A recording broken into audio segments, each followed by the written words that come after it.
वैकुण्ठ गुणानुवर्णने। আমরা প্রত্যেকটি জীব ততক্ষণ পর্যন্ত অপ্রকৃতিস্থ, ততক্ষণ পর্যন্ত ভীত সন্ত্রস্ত, যতক্ষণ আমরা শ্রী ভগবানের পাদপদ্মে চিত্ত অর্পণ না করি। তাই আশ্রয় আমরা কাকে করছি? যদি আমরা কৃষ্ণকে আশ্রয় করি তবেই আমরা বাঁচতে পারবো। আর কৃষ্ণকে আশ্রয় করাটা খুবই যৌক্তিক, কেননা কৃষ্ণ সর্বাত্মা।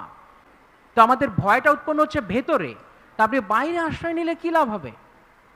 যেখান থেকে ভয়ের উৎপত্তি ওই গোড়াতে গিয়ে আঘাত করতে হবে। তো সেই জন্য শ্রীমদ্ ভাগবতমে যেমন বলা হচ্ছে ভয়ম দ্বিতীয় অভিনিবেশা, দ্বিতীয় অভিনিবেশ। কৃষ্ণ ছাড়া যখন অন্য কিছুতে মন লাগবে, লিখে নিন, আপনাকে আজ নয়তো কাল নয়তো 5 বছর পর ভয় পেতেই হবে। তাই যত তাড়াতাড়ি সম্ভব ততই ভালো কৃষ্ণতে মন লাগানো, কৃষ্ণ পাদপদ্মে চিত্তকে অর্পণ করা। এইটি হচ্ছে কৃষ্ণ ভাবনামৃত আন্দোলনের মূল উদ্দেশ্য। সেই জন্য প্রভুপাদ নাম দিলেন আন্তর্জাতিক কৃষ্ণ ভাবনামৃত সংঘ।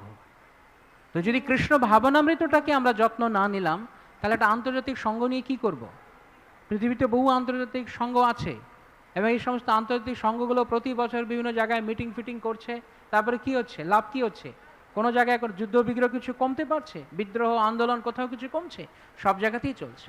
কেননা যতক্ষণ না পর্যন্ত জীব তার প্রকৃত স্বরূপ কৃষ্ণ ভাবনামৃতে স্থিত হবে, কোনো কিছুতেই কোনো লাভ হবে না। সেই জন্য শিল প্রভুপাদ চেয়েছিলেন আন্তর্জাতিকভাবে সবাই, বৈশ্বিকভাবে সকলেই কৃষ্ণ ভাবনাময় হোক। একটাই উপায়, প্রভুপাদ বলতেন ম্যাটেরিয়াল প্রবলেমস স্পিরিচুয়াল সলিউশন, অর্থাৎ জাগতিক সমস্যা সমূহ কিন্তু পারমার্থিক সমাধান একটাই। যে কোনো সমস্যার একটা মাত্র সমাধান কৃষ্ণ ভাবনাময় হওয়া।